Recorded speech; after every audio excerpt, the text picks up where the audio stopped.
Hey guys, it's Emma Vigling with TYT Politics.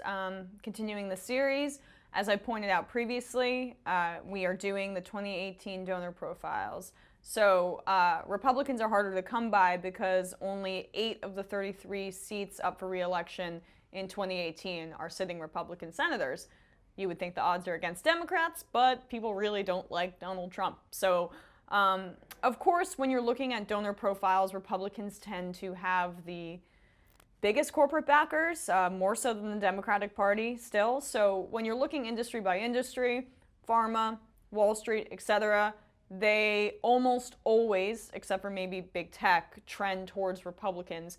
They give a lot of money to Democrats too, don't get me wrong, but more so to Republicans. They are the corporatist party. And Dean Heller is the kind of Republican corporatist who exemplifies this kind of donation giving, with some interesting caveats too. So Dean Heller is the senator from Nevada and a former stockbroker. Great. Many political wonks see his seat as the most vulnerable Senate seat in 2018. So voters in Nevada, pay attention. Nevada voters voted for Hillary Clinton in the 2016 general election, so that's why people see this seat as vulnerable.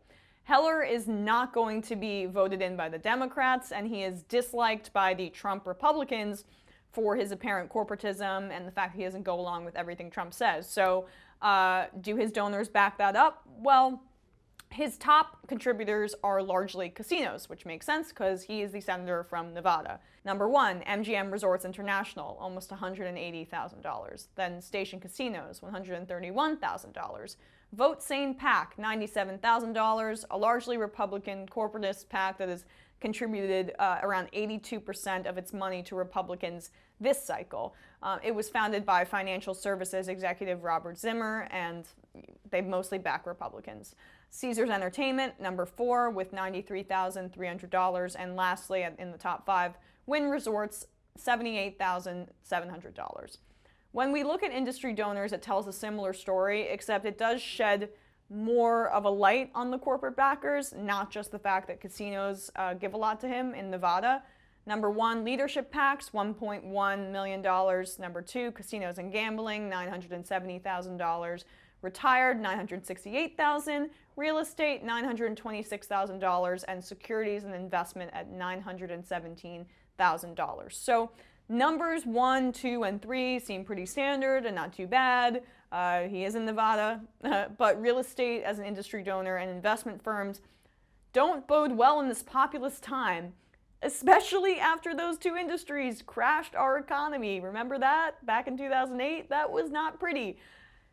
Okay, and also from 2013 and 2017, Heller's small individual contributions of less than $200 accounted for just 2.26% of his campaign funds, while large individual contributions make up almost 50%, and PAC contributions 43.81%. So not a lot of small dollar contributions, not a lot of populism. Dean Heller has voted with Trump over 90% of the time, according to 538. I know that's not enough for the Trump fans / maniacs, but he voted initially against the Affordable Care Act repeal. Nevada's turning blue, that's what makes sense, but he then voted for the skinny repeal, gotta serve his donors. He was all gung-ho about tax cuts, though, of course. But since the tax bill had a very steep disapproval rating, Heller may have miscalculated on whether or not this will help him with re-election.